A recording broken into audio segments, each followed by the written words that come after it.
সন্তানদের প্রতি আমাদের শ্রদ্ধা নিবেদন করছি। বিশেষ করে শাপলা ও ২৪-এর গণ অভ্যুত্থানের সকল আহত নিহত বীরদের প্রতি আমাদের আন্তরিক শ্রদ্ধা ও ভালোবাসা অর্পণ করছি।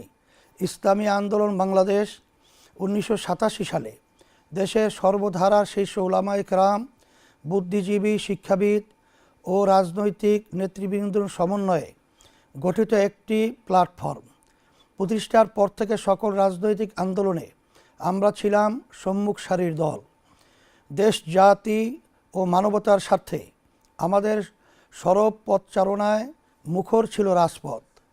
সর্বশেষ জুলাই গণ অভ্যুত্থানে একমাত্র রাজনৈতিক দল হিসাবে ইসলামী আন্দোলন বাংলাদেশ স্বনামে প্রকাশ্যে রাজপথে লড়াই করেছে।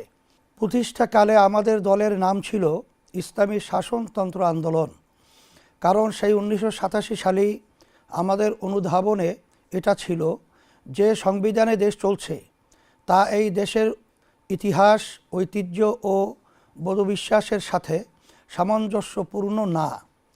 আজকের বাংলাদেশে সবাই একমত যে সংবিধানই প্রধানতম সমস্যা।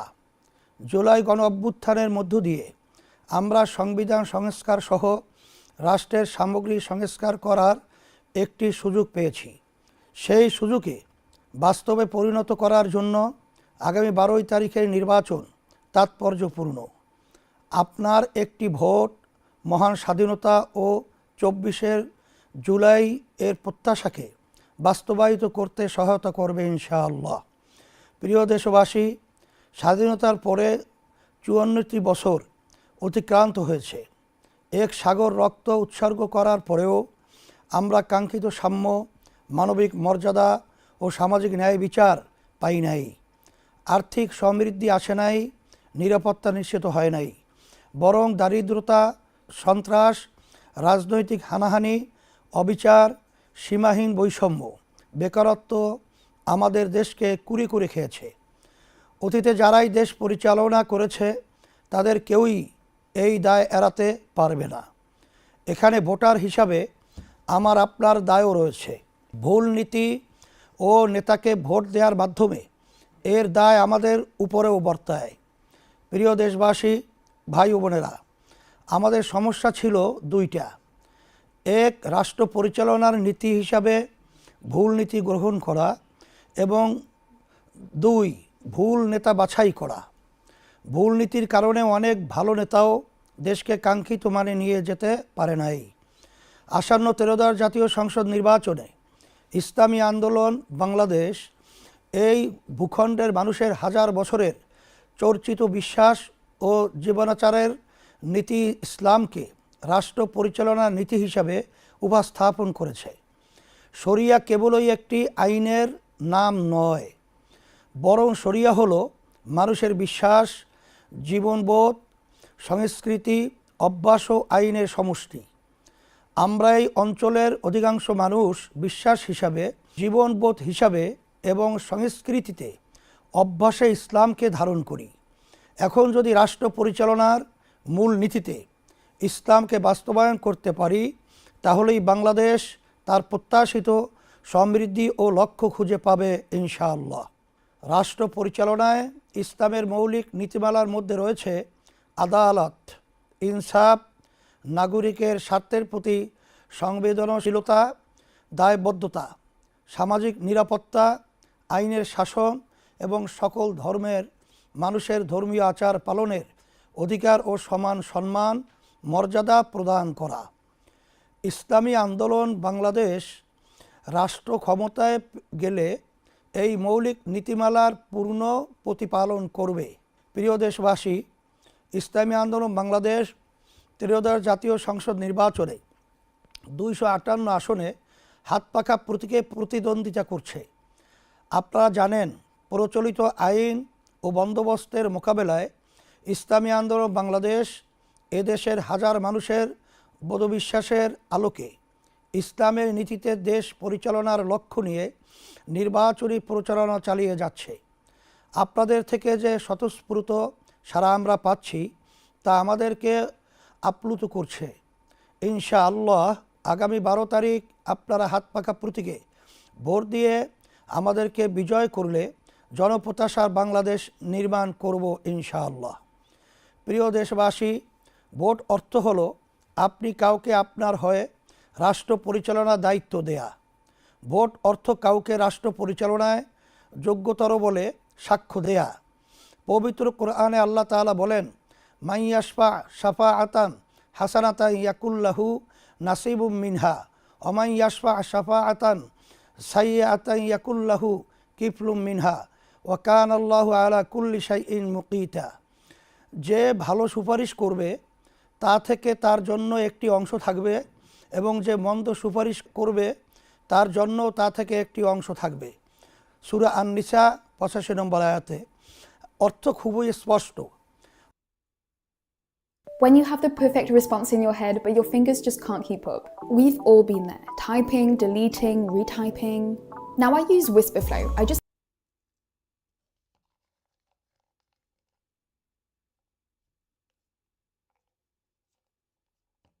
আপনি যদি ভোটের মাধ্যমে কোনো ভালো নীতি ও ব্যক্তির জন্য সুপারিশ করেন তাহলে সেই ভালো নীতি ও ব্যক্তির কৃত ভালো কাজের নেকি আপনি পাবেন। আর যদি আপনি কোনো খারাপ নীতি ও ব্যক্তির জন্য সুপারিশ করেন তাহলে সেই খারাপ নীতি ও ব্যক্তির করা অপরাধের পাপের ভাগ আপনার আমল নামাতেও যুক্ত হবে। কোনো দুর্নীতি, সন্ত্রাস ও টাকা পাচার না করেও কেবল ভুল জায়গায় ভোট দেওয়ার কারণে আপনার আমল নামায় দুর্নীতি ও সন্ত্রাসের পাপ যুক্ত হতে পারে। তাই ভোট প্রদান কেবল ইহকালীন বিষয় নয়, বরং একই সাথে একটি পরকালীন বিষয়ও বটে। তাই ভোট প্রদানে সতর্ক থাকতে হবে। প্রিয় দেশবাসী, ইসলামী আন্দোলন বাংলাদেশের ইশতিহার জাতির সাথে একটি প্রতিজ্ঞা। আল্লাহর রহমতে এবং আপনাদের সমর্থনে রাষ্ট্র ক্ষমতায় অধিষ্ঠিত হলে এই ইশতিহারের প্রতিটি ধারা বাস্তবায়নে ইসলামী আন্দোলন বাংলাদেশ দৃঢ় প্রতিজ্ঞ থাকবে ইনশাআল্লাহ। ইসলামী আন্দোলন বাংলাদেশের ইশতিহারের শিরোনাম রাখা হয়েছে জনপ্রত্যাশার ইশতিহার। ইশতিহারকে আমরা 3টি অধ্যায়ে উপস্থাপন করছি। রাষ্ট্র গঠনে আমাদের নীতিগত অবস্থান, রাষ্ট্র সংস্কারে আমাদের পরিকল্পনা, খাতভিত্তিক উন্নয়ন পরিকল্পনা এবং মৌলিক ইশতিহার। শিরোনামে 30টি বিষয় তুলে ধরা হয়েছে। প্রিয় দেশবাসী, রাষ্ট্র গঠনে আমরা নীতিগত 8 দফা ঘোষণা করেছি। রাষ্ট্র পরিচালনার সকল ক্ষেত্রে ইসলামের মৌলিক নীতিমালার পরিপালন, ইসলাম প্রচলিত অর্থে ধর্ম বলতে যা বোঝায় তার চেয়েও বিস্তৃত একটি ধারণা। বিশ্বাসের সমষ্টি ও ইবাদতের সাথে ইসলাম জীবন পরিচালনার সকল ক্ষেত্রে সুনির্দিষ্ট নীতিমালা ও নির্দেশনা দেয়। বিশেষ করে মানুষের সবচেয়ে বড় যৌথ প্রকল্প রাষ্ট্র ও শাসন সংক্রান্ত বিষয়ে ইসলামের নির্ধারিত, বিস্তৃত এবং বহু শতাব্দী চর্চিত রীতি নীতি ও বিধিমালা রয়েছে, যার আলোকে 1300 বছর মানব সভ্যতা শান্তি ও সমৃদ্ধির সাথে পরিচালিত হয়েছে। ক্ষমতার চর্চা ও হস্তান্তরে গণতান্ত্রিক পদ্ধতির অনুসরণ একটি ন্যায়ভিত্তিক, নিরাপদ, সুশাসিত ও সাম্যভিত্তিক বাংলাদেশ গড়ে তোলা হবে। শাসন ও রাষ্ট্র সংক্রান্ত ইসলামের ধারণায় ক্ষমতার চর্চা হয় না, বরং দায়িত্ব পালন এর মনোভাব প্রাধান্য বিস্তার করে। নাগরিকের সাথে শাসকের সম্পর্ক ক্ষমতার সম্পর্ক নয়, বরং দায়িত্বের সম্পর্ক বিরাজ করে। এই নীতিবোধ থেকে রাষ্ট্র পরিচালনা করা হবে এবং দায়িত্ব হস্তান্তরে আগ্রহী দৃষ্টিভঙ্গি পালন করা হবে। সকল ধর্ম ও ক্ষুদ্র নৃগোষ্ঠীর অধিকার সম্মান রক্ষায় প্রতিশ্রুতি ইসলামী আন্দোলন বাংলাদেশ। দেশ, ধর্ম বা জাতি বিবেচনায় কাউকে সংখ্যালঘু বা সংখ্যাগুরু বিবেচনা করবে না। সকলের ধর্মীয় বিশ্বাস রক্ষা ও পালনের নিরাপদ ও উৎসব মুখর পরিবেশ নিশ্চিত করতে আমরা প্রতিজ্ঞাবদ্ধ। ক্ষুদ্র নৃগোষ্ঠীর ভাষা ও সংস্কৃতির প্রতি এক ধরনের হুমকি থাকায় তা রক্ষায় বিশেষ কর্মপরিকল্পনা নেওয়া হবে। পারস্পরিক সম্মান ও সহযোগিতামূলক বৈদেশিক সম্পর্ক ইসলাম প্রতিবেশীর সাথে আস্থার ও কল্যাণকামিতার সম্পর্ক গড়ার নির্দেশ দেয়, প্রতিবেশীর প্রতি শত্রুতামূলক আচরণ থেকে নিষেধ করে। ফলে ইসলামী আন্দোলন বাংলাদেশ ঘোষণা করছে যে বাংলাদেশ তার সকল প্রতিবেশী ও বিশ্বের অপরাপর রাষ্ট্রের সাথে পারস্পরিক সম্মান ও সহযোগিতার সম্পর্ক গড়ে তুলবে। মুসলিম উম্মাহের সমৃদ্ধি ও নিরাপত্তা নিশ্চিত করতে প্রয়োজনীয় পদক্ষেপ নেওয়া হবে। রাষ্ট্র পরিচালনায় সুশাসন, স্বচ্ছতা ও জবাবদিহিতা প্রতিষ্ঠা করা হবে। দক্ষ নিরপেক্ষ প্রশাসন গড়ে তোলা হবে এবং রাষ্ট্রীয় প্রতিষ্ঠানসমূহকে পেশাদারিত্ব, নৈতিকতা ও দায়িত্বশীলতার সঙ্গে কাজ করতে অনুপ্রাণিত করা হবে। সংবিধানে নির্ধারিত ন্যায়পাল প্রতিষ্ঠান অবিলম্বে কার্যকর করা হবে এবং তাকে প্রকৃত অর্থে স্বাধীন ও ক্ষমতাবান করা হবে। সংসদ সদস্য ও জনপ্রতিনিধিদের সম্পদের হিসাব দায়িত্ব গ্রহণের শুরুতেই এবং পরবর্তী সময়ে নিয়মিতভাবে প্রকাশ করা হবে। ক্ষেত্র বিশেষে জাতীয় রাজস্ব বোর্ড ও দুদক এর সঠিকতা যাচাই করবে। বৈষম্য বিরোধিতা ও ন্যায্যতা, রাষ্ট্রচিন্তা, আইন প্রণয়ন ও নীতি নির্ধারণের প্রতিটি স্তরে পিছিয়ে পড়া ও বঞ্চিত জনগোষ্ঠীর বাস্তব অভিজ্ঞতা ও প্রয়োজন প্রতিফলিত করা হবে। বৈষম্যকে একটি কাঠামোগত সমস্যা হিসাবে চিহ্নিত করে তার আইনগত, প্রাতিষ্ঠানিক ও সামাজিক প্রতিকার নিশ্চিত করা হবে। একটি কার্যকর বৈষম্য বিরোধী আইন প্রণয়ন ও বাস্তবায়ন করা হবে। জাতীয় মানবাধিকার কমিশনকে স্বাধীন, সক্ষম ও জবাবদিহিমূলক প্রতিষ্ঠান হিসাবে গড়ে তোলা হবে। তৃতীয় লিঙ্গ, হিজড়া জনগোষ্ঠীর রাজনৈতিক অংশগ্রহণ সহ সকল ক্ষেত্রে বৈষম্যহীন অভিগম্যতা নিশ্চিত করা হবে। শরিয়া মোতাবেক নারীদের সম্পত্তির উত্তরাধিকার নিশ্চিত করতে আইনগত ও সামাজিক বাস্তবায়ন জোরদার করা হবে। দুর্নীতির মূলোৎপাটন, বাংলাদেশের প্রধান সমস্যা হলো দুর্নীতি। ইসলামী আন্দোলন নৈতিক, আইনি ও প্রাতিষ্ঠানিক বহুমাত্রিক কৌশলে ও কর্মপন্থায় দুর্নীতিকে ক্রমান্বয়ে শূন্যের কোঠায় নামিয়ে আনবে ইনশাআল্লাহ। রাজনৈতিক ও প্রাতিষ্ঠানিক দুর্নীতি প্রতিরোধ করা হবে। আর্থিক খাতে স্বচ্ছতা জোরদার করা হবে এবং বাজার ও সেবা খাতে সিন্ডিকেট নিয়ন্ত্রণ করা হবে। রাজনৈতিক নেতৃত্ব ও প্রভাবশালী ব্যক্তিদের দুর্নীতির ক্ষেত্রে দৃষ্টান্তমূলক ও প্রকাশ্য শাস্তি নিশ্চিত করা হবে, যাতে আইনের ঊর্ধ্বে কেউ না থাকে। নারীর মর্যাদা, অধিকার প্রতিষ্ঠা, ইসলামী আন্দোলন বাংলাদেশ নারীর প্রতি দায়বোধ করে এবং নারীর বিদ্যমান পরিস্থিতি যে সমস্যাজনক তাও স্বীকার করে। সেজন্য নারীর মর্যাদা ও অধিকার প্রতিষ্ঠায় এই ভূমির হাজারো বছরের বোধবিশ্বাস ও ঐতিহ্যের আলোকে করণীয় সকল পদক্ষেপ গ্রহণ করবে।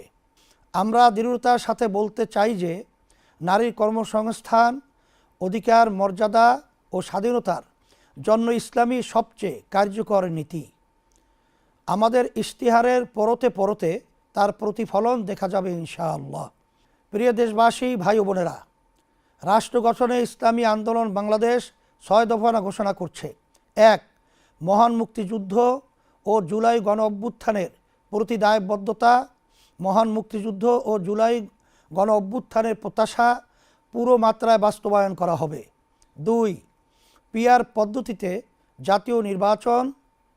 বাংলাদেশের বিদ্যমান রাজনৈতিক সংস্কৃতি সুস্থ করতে এবং রাজনৈতিক অস্থিরতা দূর করতে ইসলামী আন্দোলন বাংলাদেশ মনে করে পিআর পদ্ধতি একটি কার্যকর সমাধান। সেজন্য আমরা ক্ষমতায় গেলে পিআর পদ্ধতি প্রবর্তন করব। 3. ক্ষমতার ভারসাম্য নিশ্চিত করা। বিগত 17 বছরের জুলুমশাহী দেশের বিদ্যমান সংবিধান মেনেই স্বৈরাচারী হয়ে উঠেছিল। আমাদের সংবিধানে এবং রাজনৈতিক সংস্কৃতিতে সেই সুযোগ করে দেওয়া আছে। রাষ্ট্র ও রাজনীতিতে ক্ষমতার ভারসাম্য নষ্ট করে একক ব্যক্তিকে অতিমাত্রায় ক্ষমতায়িত করা আছে। আমরা ক্ষমতার ভারসাম্য নিশ্চিত করব। 4. সেবাভিত্তিক দক্ষ ও সৎ জনপ্রশাসন গড়ে তোলা। বাংলাদেশ ঔপনিবেশিক শাসন থেকে দুইবার স্বাধীনতা অর্জন করেছে, কিন্তু তিক্ত বাস্তবতা হলো আমাদের জনপ্রশাসন এখনও ব্রিটিশ আইন, আচার প্রথা ও রীতিনীতিতে পরিচালিত হয়। আমরা এর আমূল পরিবর্তন আনব। জনসেবামুখী দক্ষতা ও জবাবদিহিতামূলক জনপ্রশাসন গড়ে তুলব। সরকারি ব্যয়ের অগ্রাধিকার নির্ধারণ ও ব্যয়ের দক্ষতা ও উৎকর্ষতা বৃদ্ধির লক্ষ্যে পাবলিক এক্সপেন্ডিচার রিভিউ কমিশন গঠন করা হবে। 5. রাজস্ব পরিধির সম্প্রসারণ। রাজস্ব আয় জিডিপির হারের উল্লেখযোগ্য বৃদ্ধি করে আগামী 5 বছরে এ হার দক্ষিণ এশিয়ার গড় হারের সমপর্যায়ে 14 থেকে 15% উন্নীত করা হবে। এনবিআরের যেসব সংস্কার কার্যক্রম গৃহীত হয়েছে সেগুলির বাস্তবায়ন করা হবে। 6. স্বনির্ভর শক্তিশালী ও বহুমাত্রিক ডিফেন্স সিস্টেম গড়ে তোলা। বাংলাদেশ একটি স্বাধীন দেশ। বর্তমান বিশ্ব ব্যবস্থায় স্বাধীনতা টিকিয়ে রাখা দুষ্কর। মতাদর্শগত ভিন্নতার কারণে অন্য দেশের সার্বভৌমত্ব লঙ্ঘন করার ঘটনা খুবই সাধারণ ঘটনায় পরিণত হয়েছে। সেজন্য আমরা স্বনির্ভর ও শক্তিশালী প্রতিরক্ষা ব্যবস্থা গড়ে তুলব। আকাশ, নৌ ও স্থল বাহিনীর সক্ষমতা বিশ্বমানের করে তুলব ইনশাআল্লাহ। প্রিয় দেশবাসী, ইশতেহারের মৌলিক অংশগুলো একত্রে আপনাদের সামনে তুলে ধরছি। 1. দেশের স্থায়ী শান্তি ও মানবতার সার্বিক মুক্তির লক্ষ্যে রাজনীতিতে গুণগত পরিবর্তন। 2. দুর্নীতি, দুঃশাসন, সন্ত্রাস, চাঁদাবাজি, দখলবাজি, মাদকমুক্ত কল্যাণ রাষ্ট্র প্রতিষ্ঠা। 3. সাম্য, মানবিক মর্যাদা, সুশাসন ও ন্যায় বিচার প্রতিষ্ঠা। 4. রাষ্ট্র পরিচালনায় রাষ্ট্র পরিচালনায় সর্বত্র শরিয়ার প্রাধান্য। 5. কৃষি ও শিল্প বিপ্লব ঘটিয়ে বেকার ও দারিদ্র্যমুক্ত এবং অর্থনৈতিক সমৃদ্ধশালী দেশ গঠন। 6. নৈতিকতায় সমৃদ্ধ কর্মমুখী বিজ্ঞান ভিত্তিক শিক্ষা ব্যবস্থা। 7. সার্বজনীন কর্মসংস্থান। 8. পর্যায়ক্রমিক রাষ্ট্র সংস্কার। 9. মহান মুক্তিযুদ্ধ ও জুলাই গণঅভ্যুত্থানের প্রত্যাশার প্রতি দায়বদ্ধতা। 10. আর্থিক, সামরিক ও কূটনৈতিক সক্ষমতা বৃদ্ধি। 11. নারী, শ্রমিক ও প্রান্তিক জনগোষ্ঠীর অধিকারসহ সকল জনগোষ্ঠীর মৌলিক মানবাধিকারের সুরক্ষা। 12. রাষ্ট্র, সমাজ ও অর্থনীতিতে বৈষম্য বিলোপ। 13. সকলের জন্য সাশ্রয়ী ও উন্নত স্বাস্থ্য ব্যবস্থা। 14. পরিবেশ দূষণ রোধ, দুর্যোগ ব্যবস্থাপনা ও জলবায়ু অভিঘাত ব্যবস্থাপনায় গুরুত্ব। 15. ধর্মীয় স্বাধীনতা, নিরাপত্তা ও পারস্পরিক সহাবস্থান। 16. দুর্নীতি, সন্ত্রাস দমন নয়, নির্মূলকরণ কর্মসূচিও গ্রহণ। 17. শুধু আইনের শাসন নয়, ন্যায়ের শাসন প্রতিষ্ঠা। 18. পিআর পদ্ধতি বাস্তবায়ন। 19. মানুষের সার্বিক কল্যাণ প্রতিষ্ঠায় ধর্ম ও রাজনীতির সমন্বয়। 20. দুর্নীতি, সন্ত্রাস, খুন ও অনৈতিক পেশার সাথে জড়িতদের রাজনীতিতে নিষিদ্ধকরণ। 21. খুন, গুম, মিথ্যা, গায়েবী মামলা, জুলুম, নির্যাতন ও দুঃশাসনের বিলোপ। 22. জনগণের বাক স্বাধীনতা এবং গণমাধ্যমের নিরাপত্তা ও স্বাধীনতা নিশ্চিত করা। 23. নারীদের শুধু সম অধিকার নয়, অগ্রাধিকার প্রতিষ্ঠা করা। 24. শিল্প উদ্যোক্তাদের ঋণ প্রদান, গ্যাস, বিদ্যুৎ, পানি, সুয়ারেজ, আমদানি রপ্তানি কার্যক্রমে ওয়ান স্টপ সার্ভিস কর্মসূচি গ্রহণ। 25. সকল শিক্ষা প্রতিষ্ঠানকে জাতীয়করণ। 26. মৎস্য ও প্রাণী সম্পদ খাতে বিদ্যমান সমস্যা দূর করে এই খাতে বাংলাদেশকে স্বয়ংসম্পূর্ণ ও বৈশ্বিক মানে উন্নীত করা।